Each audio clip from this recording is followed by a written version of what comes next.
what would make America safer? Okay.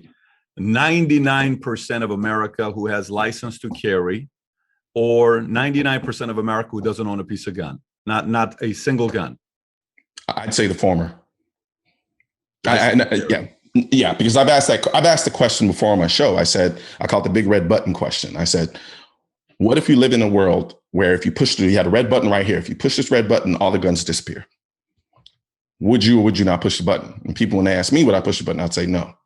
And the reason why I wouldn't push the button is because that button doesn't remove. Guns are not violence. Guns are a tool that is utilized by people who want to commit violence. And so from that perspective, I wouldn't push that button because sure, I mean, I've done a little MMA, I work out, I try to take care of myself. So a couple of guys show up and try to do harm to me. I could probably take care of myself. But what about my mom?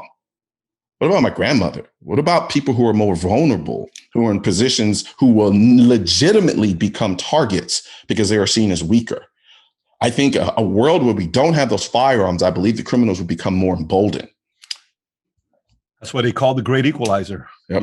The great equalizer would allow a grandma or a woman to be safe going up against a guy who is twice her size saying, hey, if you want to do anything, I don't want any problems. Can you just leave my house? Exactly. And do you think the argument of getting rid of guns, gun control, do you think it's creating more momentum today, or do you think it's actually losing momentum as an argument? Man, I struggle with this so much because I know there's so much missing. Like prior to me coming on here, I was working on a video response to a guy's name. I think his name is Igor Volsky or something like that, and he's the executive director of a group called Guns Down America. And they basically stopped short of saying they want to ban all guns, but that's essentially what they want to do. And he did a video titled 3 Myths About Guns, about gun control. And he went on and talked about how the Republicans got up and lied about this bill that just passed the House with respect to universal background checks. And I see these things, and, it's placed under This Is Politics Now, and they have 1 million followers. And I know there are tons of people who are going to see this video who don't know anything about guns to begin with, and then they're going to get this information and they're going to be misled about the truth of it.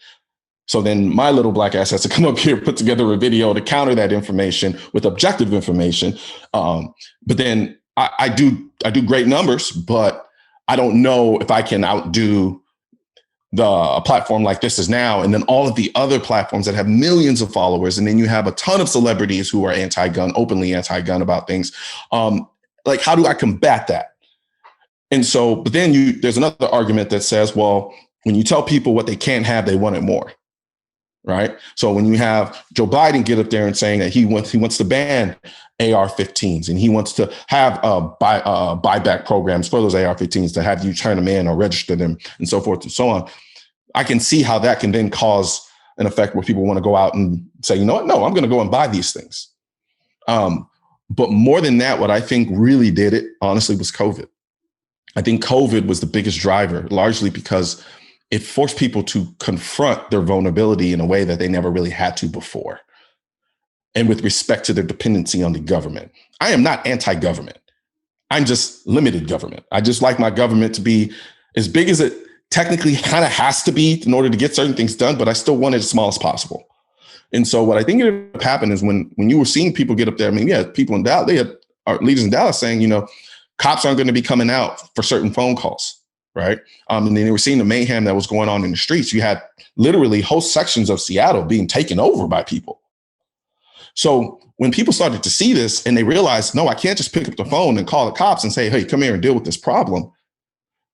You don't have Uber Eats protection on demand. And so they're like, you know what? I gotta learn to do this myself. Kind of like me yes, I am the son of an executive chef, but I am not a cooker.